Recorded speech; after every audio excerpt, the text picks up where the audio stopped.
Selamat sore, perkenalkan saya Dr. Masyanda. Dengan siapa saya berbicara? Selamat sore, saya Ani. Baik, saya panggil Mbak Ani atau Bu Ani ya? Ani saja dok. Baik Ani, saya lengkapi dulu data-datanya ya. Tidak usah khawatir, data-data dan pembicaraan dan hasil pemeriksaan kita nanti terjamin kerahasiaannya. Iya dok. Oke, untuk namanya Ani ya Bu ya. Kemudian usianya, 25 tahun. alamatnya, Surabaya, sukunya, Jawa, agama, Katolik, kemudian untuk pendidikannya, S1 Ekonomi, dan untuk pekerjaannya. tidak bekerja, Oke, kemudian untuk status pernikahannya, belum menikah, untuk status keluarga. anak kedua dari 3 bersaudara. Baik, saya akan mulai untuk anamnesanya ya. Ada yang bisa saya bantu, Ani? Ya dok, saya sering tiba-tiba merasa sesak seperti tercekik, mudah terbangun tengah malam, tiba-tiba keringat dingin dan jantung saya berdebar-debar seperti mau copot rasanya. Saya beberapa kali ke UGD dok, namun setelah diperiksa oleh dokter di sana, dinyatakan semuanya baik. Saya juga sudah direkam jantung dan hasilnya juga baik. Kata dokter di IGD, saya mengalami kecemasan dok, faktor pikiran saja. Padahal saya tidak merasa kepikiran sesuatu. Saya kemudian diarahkan berobat ke poli jiwa. Saya ini kenapa ya dok? Oh ya, Ani, sejak kapan mengalami ini? Sejak sekitar 2 bulan yang lalu dok. Saya sampai stres dan takut jika hari menjelang malam. Takut tiba-tiba terbangun kembali, merasa sesak dan berdebar seperti sebelumnya. Akhirnya saya hanya tidur sekitar 2-3 jam saja semalaman. Baik, ada masalah apa 2 bulan yang lalu ini, Ani? Apakah memang ada sesuatu yang terjadi yang mungkin jadi bahan pikiran seperti yang disampaikan oleh dokter yang di UGD? Tidak ada masalah apapun menurut saya. Memang saya saat ini sedang dalam upaya mencari kerja lagi dok. Tapi menurut saya, hal tersebut tidak sampai membuat saya kepikiran. Saya masih ada sisa uang tabungan dari pekerjaan saya yang dulu. Jika ditanya apa yang jadi bahan pikiran saya saat ini, ya kesehatan saya ini dok yang menjadi bahan pikiran saya. Baik, saat ini Ani tinggal dengan siapa? Dengan orang tua dan adik dok. Oke, bagaimana hubungan Ani dengan ayah dan ibunya? Hubungan dengan orang tua baik dok. Hanya saja memang mereka sepertinya sumpah lihat saya banyak di rumah, terutama ibu saya dok. Saya diharapkan bisa segera dapat pekerjaan lagi. Jadi ibu sering ngomel, terutama jika melihat saya bangun kesiangan. Ibu sering marah saya begitu tahu saya baru tidur di jam 2-3 pagi dok. Ibu tidak mau tahu alasannya mengapa saya sampai tidur demikian larut. Baik, Ibu bilang bagaimana saat mengomeli Ani? Sumpahnya Ibu yang seperti apa? Ibu mengatakan saya sakit karena ulah saya sendiri. Saya tidak bisa tidur karena salah saya sendiri. Bahkan mengungkit-ungkit kenapa saya bisa di PHK 5 bulan yang lalu. Ibu selalu membandingkan saya dengan kakak yang sudah sukses. Bahkan setelah menikah pun karir kakak terus bagus dok. Bahkan dengan adik saya pun dia dianggap lebih baik dari saya dan saya perlu mencontoh adik. Hal ini kadang membuat saya kesal. Kira-kira mengapa sampai Ibu mengatakan demikian, Ani? Mungkin karena sampai merepotkan keluarga karena harus mengantar saya beberapa kali ke UGD. Dalam seminggu ini sudah 3 kali saya ke UGD tengah malam dok. Terakhir tadi malam. Saya merasa tidak ada yang bisa mengerti saya. Saya pun tidak menginginkan mengalami ini. Bahkan ibu saya tidak mendukung saya berobat ke sini dok. Saya malah dibilang pintar membuang uang.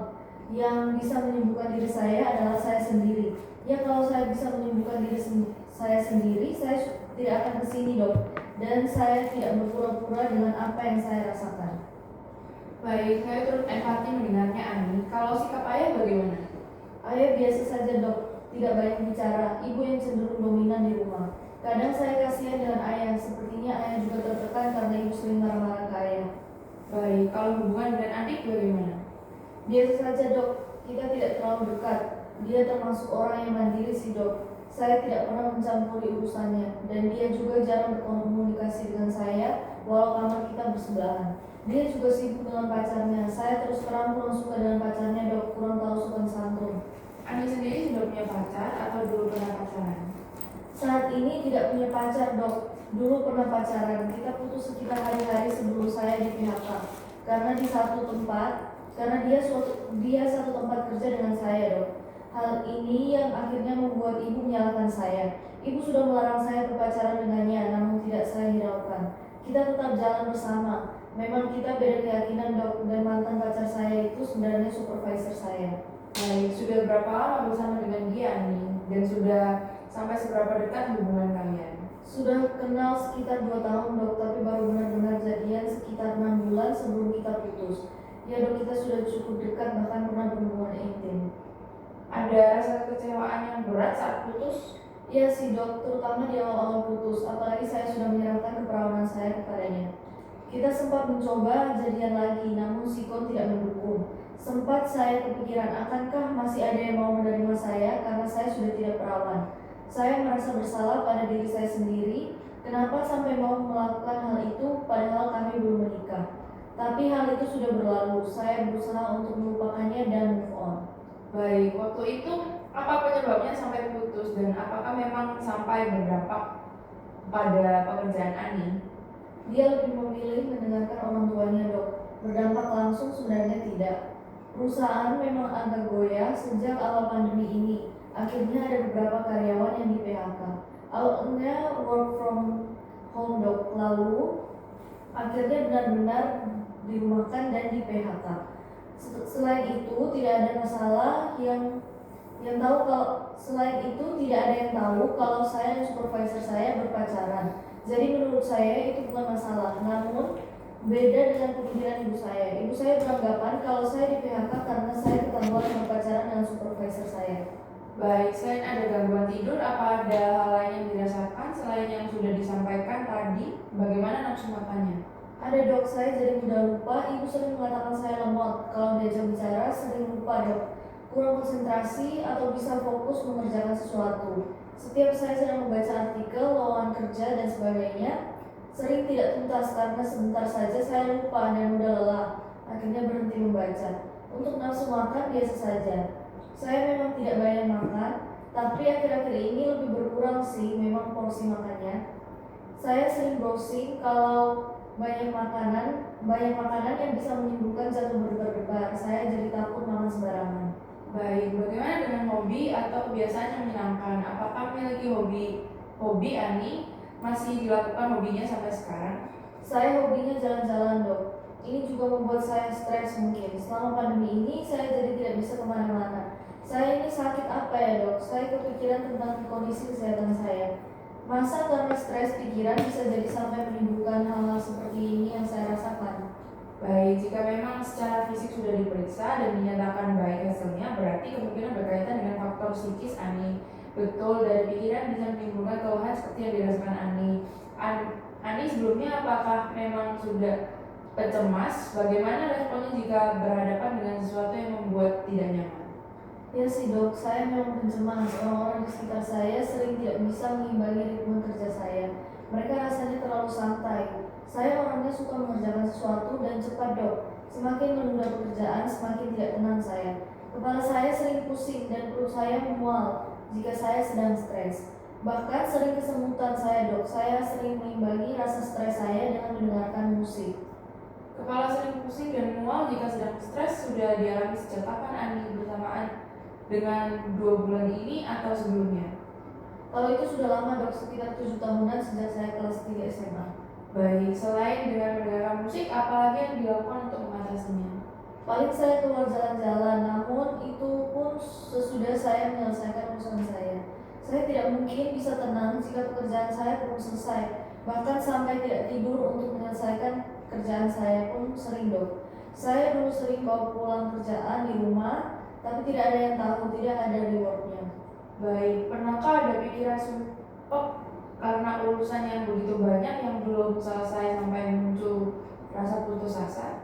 Sering, Dok. Saya beberapa kali bahkan rasanya ingin mati saja karena tidak ada yang mengerti apa yang saya rasakan. Malah banyak yang menghakimi dan mengatai saya. Saya capek, Dok, tapi saya takut mati. Baik, pernah sampai ada terngiang di telinga suara yang menghakimi atau menjelek-jelekan Ani? Terngiang lebih di pikiran, Dok. Saya sering teringat omongan mereka. Omongan siapa Ani? Bagaimana omongannya? Ibu saya, kakak saya, teman-teman saya, dan masih banyak lagi mengatakan kalau saya tidak mampu melakukan ini dan itu. Padahal saya sudah benar-benar melakukan semua tugas saya. Saya sudah menyelesaikan sebelum deadline. Semua salah saya, hingga saya benar-benar di PHK. Semua itu karena saya yang tidak kompeten. Setiap kali teringat perkataan-perkataan itu, muncul keringat dingin, pusing, berdebar-debar, dan akhirnya lemas, Dok. Saya jadi makin tidak bisa berbuat banyak. Baik, apakah dalam keluarga ada yang mengalami seperti ini, Ani? Atau mungkin ada yang mengalami gangguan kejiwaan lainnya, misalnya mengurung diri, marah-marah tanpa sebab, dan sebagainya? Ibu saya termasuk pencemas juga, Dok, sering marah-marah di rumah. Baik, dari yang Ani sampaikan tadi mulai sering berdebar, sesak, lemas, rasa akan mati yang terjadi tiba-tiba dan sudah berlangsung sekitar 2 bulan. Ada gangguan tidur, konsentrasi tidur, pusing, mual, terutama jika memikirkan banyak hal. Ini merupakan gejala yang mengarah ke gangguan panik dan gangguan kecemasan, Ani. Ini perlu ditangani dengan benar. Bagaimana, Dok? Saya akan memberikan resep obat-obatan ya. Ini obat untuk mengatasi kecemasan. Nanti kontrol kembali sebelum obatnya habis. Kita lihat perkembangannya. Apa nanti saya akan ketergantungan ya, Dok? Bagaimana dengan efek sampingnya? Selama masih dalam pengawasan dokter, aman. Bedakan antara ketergantungan dan kebutuhan ya. Kalau memang perlu obat dan tidak dapat obat, malah kasihan nanti terganggu aktivitasnya sepanjang hari. Baik, Dok. Apalagi yang harus saya lakukan untuk mengatasi kecemasan saya yang tiba-tiba muncul, Dok? Apa saya perlu ke UGD lagi? Lakukan teknik relaksasi pernafasan dan sugesti dirilah dengan hal-hal yang positif. Berusaha mengoptimalkan pikiran positif agar hatinya juga ikut tenang ya. Semua pasti baik-baik saja. Baik, Dok. Terima kasih. Sama-sama Ani, semoga lekas membaik keadaannya. Selamat sore.